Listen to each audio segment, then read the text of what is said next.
My mail usually doesn't come in this neat box. Scratch his little head. There's one thing that was not my favorite, and that was Velcro. I wonder who it's from. Hello, astronaut. What are you doing today? Well, today, my training was preparing for a spacewalk. I got to hover above a hoverboard and practice moving my body in three-dimensional space without a lot of drag, which is something that is a condition we will experience when we're working outside the space station in the vacuum of space. I'm pretty sure that's a space cat. This is a space cat, maybe a moon cat. All right, we got one from Otto in Newcastle, Maine.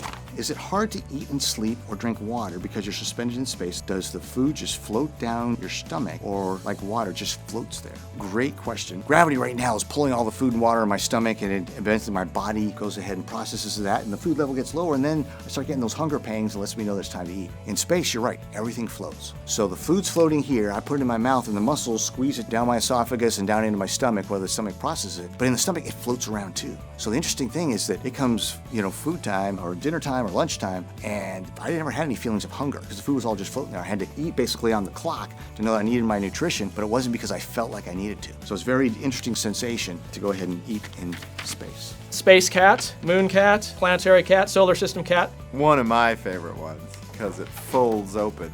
That's how big the universe is. This cat reminds me a lot of my cat, whose name is Merlin. She's named after the rocket engine. This looks great.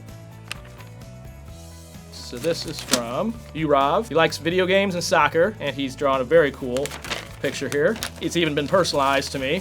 He's got a version of me there and a rocket heading to the moon. So thanks very much, Urav. Dang, he's only 9, already thinking about his bachelor's degree, so he is planning ahead. It says, hi, my name is Adson, and I'm learning about space and how do astronauts go on spacewalks. Thank you for the letter. Spacewalks are really cool. I got to go on spacewalks in several different kinds of spacesuits, all on the International Space Station. We have this space station that goes around our planet, and we go around every 90 minutes, and we can sometimes put on a spacesuit, open the door, there's no air outside, and we go outside, and they call it a spacewalk, and we just walk from using hand over hand inside a very big spacesuit. It takes a lot of practice, and we're working towards the future where people can be walking on the moon in their spacesuits. Oh, I have another drawing. This is from Carter in Georgia. We've got a couple astronauts here in space, spaceship launching. Looks like we even have the moon here, which we're going to very soon as part of the Artemis program. So that's very exciting. Oh my gosh, look at this amazing drawing. Looks like there's a supernova. Got Earth over here with a couple of rockets ready to launch. Looks like we've landed on the moon. Here's an astronaut. I like to think this is one of my friends that I know in the future, sitting on the surface of the moon doing some lunar geology. I seem like a cool guy. Well, I appreciate that, Frank. I think I'm a cool guy as well. You should talk to my kids. They do not think I'm cool. I think I'm pretty cool. To NASA, to the Air Force, or any aeronautical engineering program. Well, you're in luck, Charlie. I'm at NASA. I am in the Air National Guard in the Air Force, and I'm an aeronautical engineer. Let's see, I have made a new blueprint for a new jet using nanotechnology and titanium. You have my attention, Charlie. Okay. And it looks like he may have a jet that can go Mach 34, which is very fast. Look at this, Falcon Project. It's got the F-22 air intakes. It looks like you're using titanium for structural elements. Got some connections, Charlie.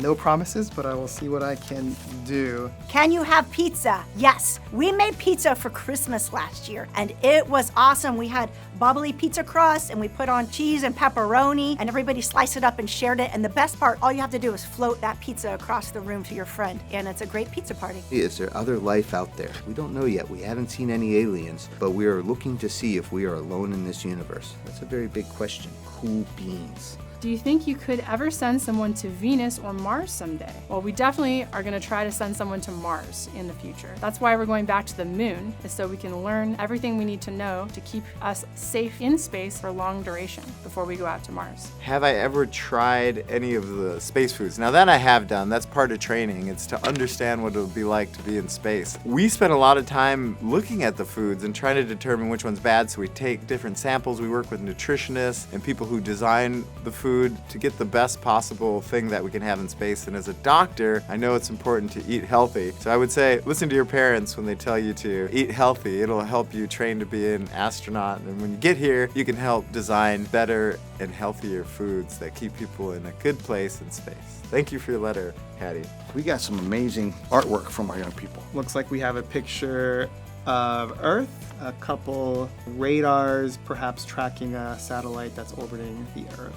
Very technically accurate, seems like. This is from Drew, who made an astronaut out there on Spacewalk. This is a 5-year-old Fennell Shaw, and so he watched the Crew Dragon launch and dock with ISS, and this is his favorite planet, Saturn.